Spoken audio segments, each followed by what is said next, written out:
নমস্কার ম্যাডাম, কেমন আছেন? শুভ নববর্ষে অনেক প্রীতি, শুভেচ্ছা, শুভকামনা রইল আপনার জন্য। তো ম্যাডাম, আপনি চিনসুরা হাইটসের অন্তর্গত এলিট স্কোয়ারে ব্যান্ডেল মোড়ে আপনি একটি ফ্ল্যাট পারচেস করেছেন। তো এই যেখানে আপনি ফ্ল্যাট পারচেস করেছেন সেখান থেকে ব্যান্ডেল স্টেশন খুবই কাছাকাছি। তো এটা আপনার কতটা সুবিধাজনক বলে আপনার মনে হচ্ছে? সুবিধার জন্যই তো নেওয়া, কারণ আমার বাড়ি হচ্ছে মানে ব্যান্ডেল স্টেশনের ওপারে, যেহেতু স্টেশনের ওপারে আমার নিউ কাজিরাঙাতেই বাড়ি। আমি সবসময় চাইছিলাম যে একটু কাছে হবে, আমার মা আমার কাছে থাকবে, যেহেতু উনি রিটায়ার করে এখানে আসছেন। একা, একদমই একা এখানে চিনি হয়তো আমরা সব কিছুই, কিন্তু তাহলে একা থাকতে গেলে যেটুকু যে সামনাসামনি এলে আমি যেন ওনার যে কোনো প্রবলেমে আমি যেন সেই মুহূর্তে এসে হাজির হতে পারি, সেই জন্যই আমার চিন্তা যে আমি এত কাছে যখন আমি দেখলাম, আমার হাজব্যান্ড খোঁজ করেছে, আমার হাজব্যান্ডই সব কথাবার্তা ওনাদের সাথে বলেছেন, ওনারা সেইভাবে গাইড করেছেন।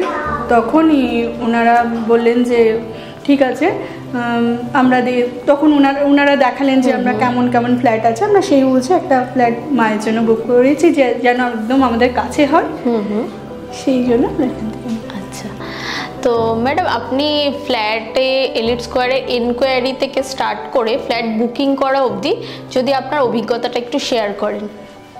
অভিজ্ঞতা বলতে, আমি যখন ওনাদেরকে ফোন, মানে আমি অনেক জায়গায় দেখেছি, কিন্তু যেহেতু এটা আমার বাড়ির কাছে, আর এটা একদম আমি সবসময় চাইতাম যে এমন একটা জায়গা হবে যেখানে আমার মা যেহেতু নি রিপ্লেসমেন্ট হয়েছে, সবসময় তো সব জায়গায় দূরে গিয়ে একটু হেঁটে, অনেকটা হেঁটে গিয়ে টোটো ধরবে, গাড়ি করে সবসময় তো সম্ভব হবে না, যেটা একদম কাছে হবে, যে বাজারটা কাছে, ব্যাংকটা কাছে, ডাক্তার কাছে, সবটাই যেন কাছে হয়।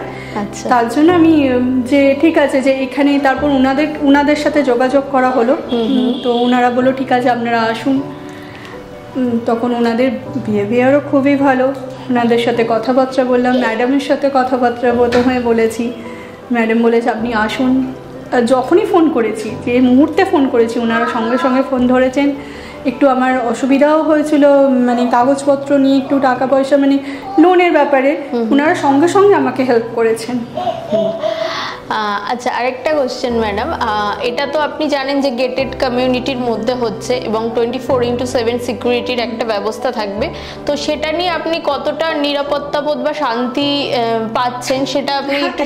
এটা তো বাড়ি করলে হয়তো বাড়ি করাই যায়, বাড়িতে হয়তো সবটাই আমার হবে, ছাদটাও আমার হবে, কিন্তু ওটা তো সিকিউরিটিটা তো আমি পাবো না। আমি হয়তো দরজায় তালা বন্ধ করে রেখে দিয়ে গেলে আমাকে একটা লোক রেখে দিয়ে যেতে হবে, কিন্তু এখানে সেক্ষেত্রে তো তা হবে না। আমি এখানে এলে কি, আমার মা তালাটা বন্ধ করে দিয়ে গিয়ে আমি আরো হয়তো অন্য জায়গায় যেতে পারবে, 2 দিন 3 দিন 4 দিন থাকতে পারবে।